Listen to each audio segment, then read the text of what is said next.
Putting NFTs in video games is a very divisive topic. If you are someone who loves crypto and NFTs, then you probably think it's a no-brainer that games should start implementing them. And if you are against crypto and NFTs, you probably hate the thought of anything crypto or blockchain related ever touching any game. The truth is that this subject is way more complicated than most people make it out to be. There isn't a quick explanation on if and how we should implement NFTs into some video games. NFT games have become increasingly popular over the last year or so. NFT games, which are also known as play-to-earn or blockchain-based games, are exactly what they sound like. Games that can make you money while you play them. They typically include both cryptocurrencies and NFTs as part of their ecosystem, meaning the way you usually earn money from them is through crypto or NFTs. Many have touted this style of game as the quote-unquote future of gaming, and in some ways, I see where they are coming from. There have been many innovations in gaming that have had rocky starts. Online gaming, DLC, virtual reality, and 3D graphics are just a few examples. But with that being said, play-to-earn and NFT-based games are just not where they need to be to become truly mainstream. When you think of your favorite games, you aren't imagining something that you do for money. You're imagining something that you do for fun. Typically spend hundreds, if not thousands of dollars on hardware and software just for the ability to play our favorite games. Think of games like Elden Ring, Breath of the Wild, and Red Dead Redemption 2. These are some of the most beloved games of the last several years because they are works of art and we love the time we spend playing them. If you have played any of these games, you are probably just reminded of how they made you feel. The excitement of running into a giant, elegantly crafted open world for the first time.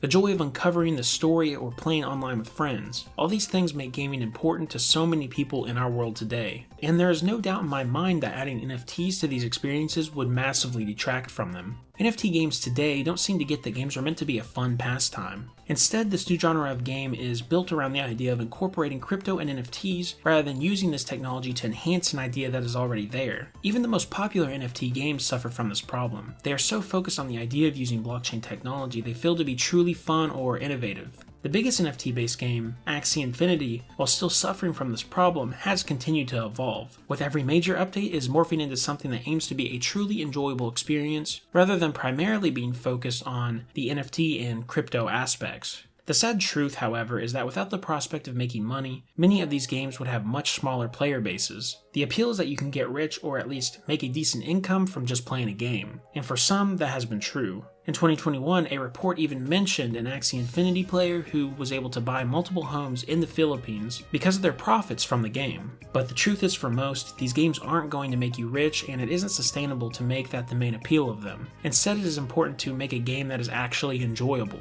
With all that said, I still believe there could be a place for NFT games in the gaming industry, but that doesn't mean they should be implemented into every game. There is definitely a right and wrong way to do it. Take a look at the history of DLC, for example. There are both very good and very bad examples of DLC being implemented into games. The infamous horse armor incident is a good example of just how bad a potentially good idea can get. In 2006, when DLC and microtransactions were a fairly new concept, Bethesda created some additional content for The Elder Scrolls IV Oblivion. This DLC was horse armor, literally exactly what it sounds like, just a cosmetic piece of armor that you put on your horse. They were selling this item at the time for $2.50. This seems pretty ridiculous considering the entire game only cost around $60 for potentially hundreds of hours of content. This incident caused an uproar because why would anyone want to pay so much for such a pointless item in a single player game where no one would even see it? This whole idea of DLC and microtransactions has continued to evolve ever since this incident. We have seen many examples of how not to implement DLC into a game. Some video games practically lock required content behind additional purchases. So you pay your $60 and then to get to the good stuff, you'll need to cough up even more money. On the other hand, you have games like The Witcher 3 that show us just how good DLC can really be for a game. The Witcher 3 is already an outstanding game, and DLC allowed them to massively expand it with tons of new content. Both major DLCs for the game are well priced and add so much to the amazing game that is already there. This allowed fans to get more of what they wanted, while the company that worked on the game was able to make additional money off their already existing product. A real win-win situation. We have also seen the emergence of free-to-play games like Fortnite. These games allow anyone to play, but additional cosmetic items can be unlocked if you are willing to pay for them. This has been an overall popular way to monetize a game because any purchases made are 100% optional and do not affect how good a player actually is at the game. This should be seen as a lesson for the companies and games looking to implement NFTs and crypto.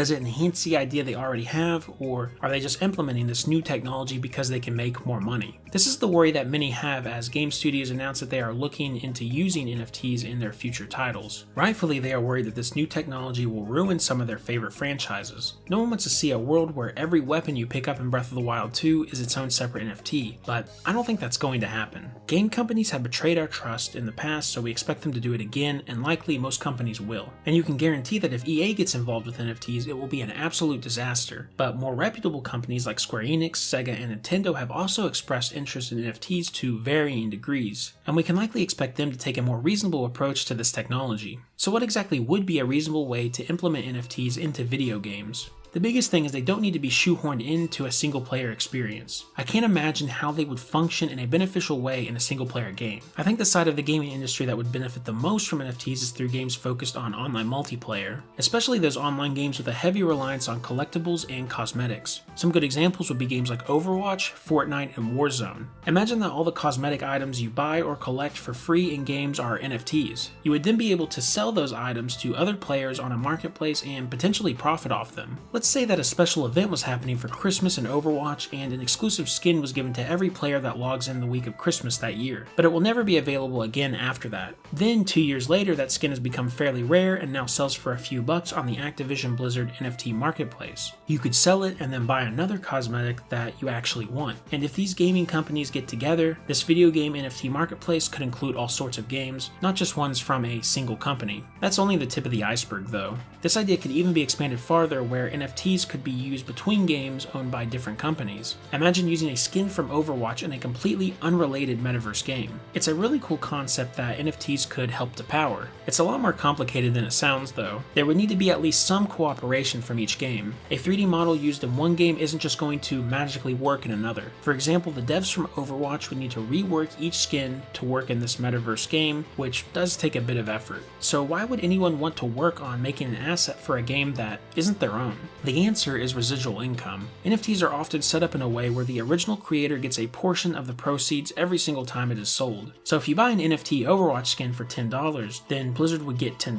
But let's assume that they also get 1% from every single sale after that as well. So if you're able to sell that skin for $100 a year from now, then Blizzard would make another dollar off of doing absolutely nothing. Now imagine there's some highly popular metaverse style game. If Blizzard has a ton of skins and then allows them to be used in that game, it could allow for a lot of additional revenue. People who have never played Overwatch may still want to buy an Overwatch skin off somebody because they can use it in this popular metaverse game, meaning Blizzard will be able to make even more money. These are just some of the potential ideas on how NFTs could be used in gaming. The truth is that this technology is way too new to know where it's actually headed. Many will say that all of the things I have mentioned can all be done without NFTs or blockchain technology, or are not worth doing in the first place. And maybe they are right, but as of now it's way too hard to tell. NFTs and blockchain technology as a whole is a very new concept, and adding them into the gaming industry is even newer. We don't have many examples of what implementing NFTs into games would look like. Games like Axie Infinity and Decentraland feel more like gimmicks than anything else, and potentially interesting projects like The Other Side are still in their early stages of development. Companies like Ubisoft have released platforms like Ubisoft Quartz with the goal of integrating NFTs into their existing games, but they just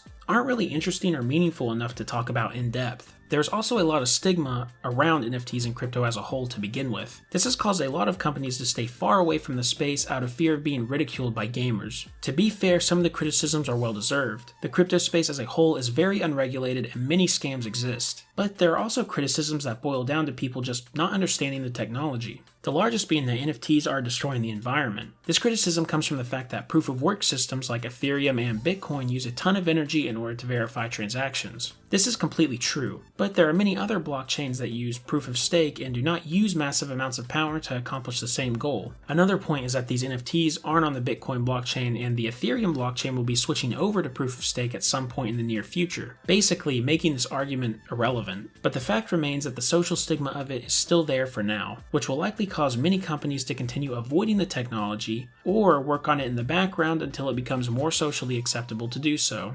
I could even see a world where a major gaming company tries to implement NFTs in some roundabout way and never call them NFTs or mention blockchain. When I started making this video, my goal was to determine if NFTs could really be used in any meaningful way to enhance video games. I figured by the end of it I would be leaning towards one side, but the truth is I still really have no clue. There are a ton of examples of how NFTs could add to video games, but I don't know how feasible they really are, or if the same thing could be achieved without a blockchain. Obviously, there are inherently valuable aspects to using a blockchain like decentralization, but I'm just not sure how important or useful that would be to the gaming industry. I think the main thing here is that it's just too early to tell. Projects like The Other Side are on my radar because they look very promising, but who knows how they will actually turn out. The next few years will likely be rocky as companies try to figure out how to implement NFTs into their games. Some companies will likely make real attempts to implement them into their games in hopes of adding to them, while others will use them to suck as much money out of consumers as they possibly can. Overall, we are just going to have to wait and see what kind of impact NFTs have on the gaming industry.